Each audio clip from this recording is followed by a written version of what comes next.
Hello everybody, Nate Herbster here. Today I'm going to be discussing my research topic, which is problem gambling, and more specifically, how to stop the problem. So the first thing that I researched was the costs and benefits of the situation, just to figure out what the severity of it was and to decide whether it was actually worth discussing and finding a solution for. So starting off with the costs, I found that gambling can negatively affect 10 to 17 people, and that can be people in the gambler's family, it could be people in the community, and also in the government. Um, and then on a more personal scale, gambling can cause family violence, insomnia, child health problems, physical illness, and also stress. So those facts kind of show just how gambling can affect people on a wide scale and also on a personal scale. And all of those outcomes are obviously undesirable for somebody who's trying to build a healthy lifestyle and also a healthy family.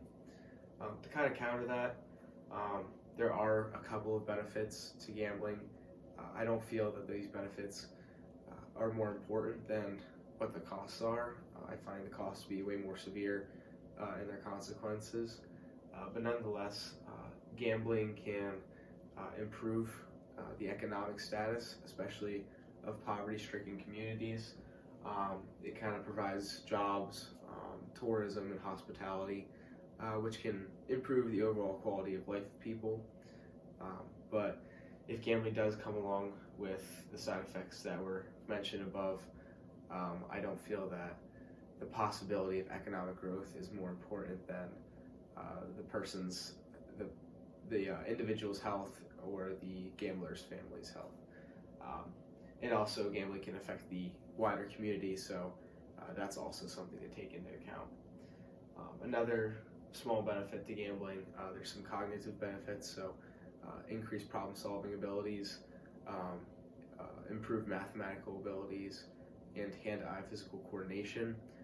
But again, I don't feel that those benefits are more important than what the consequences could possibly be for gambling. So knowing that there's more costs than benefits to gambling, I went and figured out the predictors, the main causes of problem gambling, just so I can figure out how to attack the problem from the source. So some of the main predictors, there's personality predictors and also familial history. So one of the things that led children to be problem gamblers was a history of family addiction, whether that's to opiates or alcohol, or even gambling too. If you have a family member who has addictive behaviors, then you are more likely to become a problem gambler in the future. And then for personalities, high negativity is a personality that was a high predictor for gambling. If people have negative emotions often, then they're going to be chasing something to help them feel better. So winning money in gambling is one of the ways to do that. And then also low personal constraint is also a personality factor that plays into it. So not being able to control yourself when it comes to making decisions.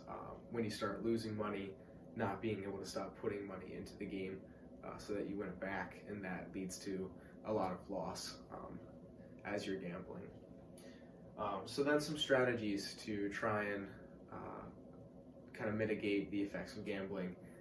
One of the things that I researched was that early intervention has a lot of improvements to stop problem gambling early on. So I would recommend at least 4 early intervention at least 4 early interventions from grades 5 to 12, going in and teaching kids the consequences of gambling, and also ways to kind of stop or pull themselves away from the gambling situation.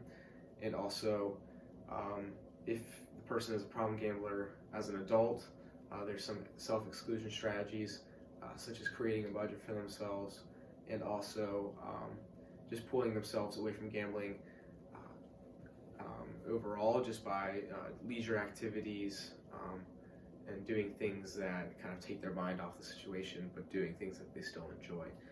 So yes, those are the things that I recommend people do if they do run into problem gambling in the future, and also some strategies to prevent it from becoming a problem. Thank you for your time. I appreciate it and hope you enjoyed.